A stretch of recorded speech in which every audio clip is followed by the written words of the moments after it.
Indika is a weird game. I think anyone who played it can agree on that. It's a narrative adventure game focused on the experience of a nun who has the devil, or at least something like the devil, stuck in her head. You will play Indika, a young nun in the Russian Orthodox Church in an alternative 19th century Russia. The game took me about 4.5 hours to complete, and I found the length to be just fine. It even could have done with maybe one more chapter.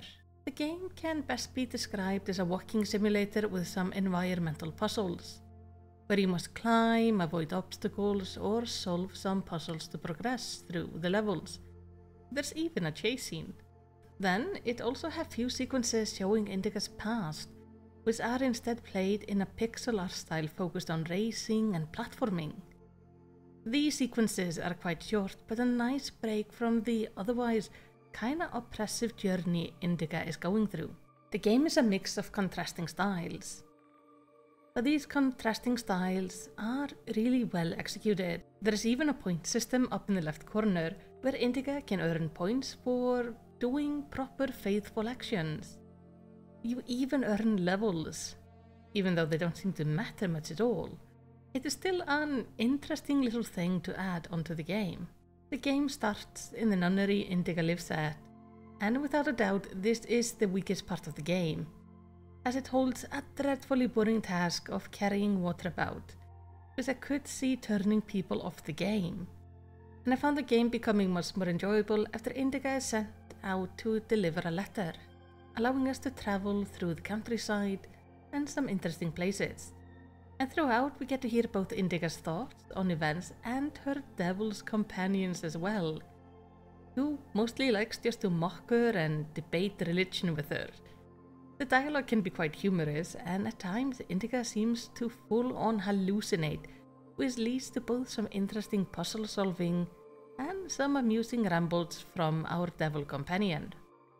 Though the dialogue could be tad stiff at times, the main theme of the dialogue is religion, so if that is something that bothers you, you might want to stay clear of the game.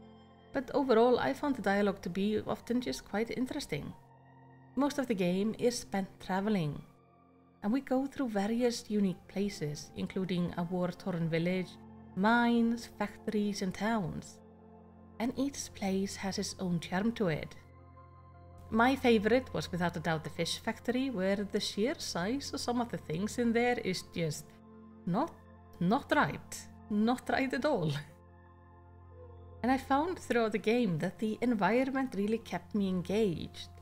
Even though it was very dreary, it also could be quite pretty and often just fantastical, with things being of weird sizes or locations being just plain unfamiliar.